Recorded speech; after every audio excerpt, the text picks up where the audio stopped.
आपके साथ मैं हूं दीपिका। दो महान लोग एक साथ बिग बॉस के घर में कैसे हो सकते हैं? आपस में वो झगड़े क्यों नहीं? टास्क के बाद ये सवाल बिग बॉस के जहन में बार बार आ रहा था। इसीलिए कल रही सही कसर सलमान खान ने भी पूरी कर दी और फाइनली सलमान खान की बातों के बाद विवियन डिसेना और चूम के बीच में हुआ बड़ा झगड़ा और शिल्पा ने दिया चूम का साथ। क्या है पूरी खबर और क्या सवाल आखिर विवियन डिसेना ने पूछ लिया था, चलिए बताएंगे आपको।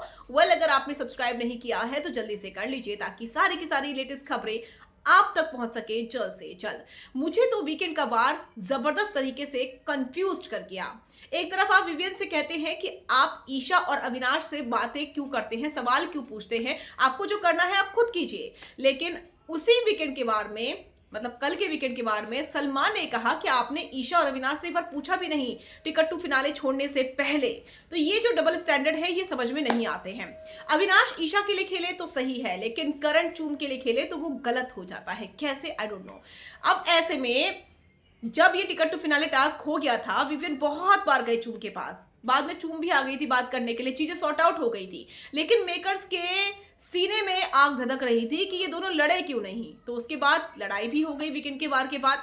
सलमान खान की इन बातों को सुनने के बाद विवियन ने चूम से क्वेश्चन किया कि चूम, तू मेरे पास तब आई थी जब मैंने टिकट टू फिनाले छोड़ दिया, उसको ड्रॉप कर दिया और मैंने कहा कि मैं चूम को देना चाहता हूं, तब तू मेरे पास बात करने के लिए आई। तूने उससे पहले मुझसे बात तक नहीं की थी।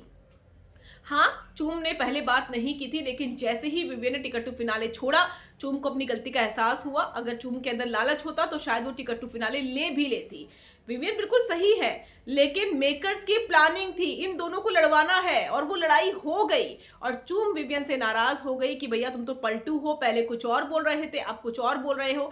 बेसिकली कंटेस्टेंट में प्रॉब्लम नहीं है, प्रॉब्लम है मेकर्स में, जो ये फाइट चाहते थे और हो गई वो फाइट।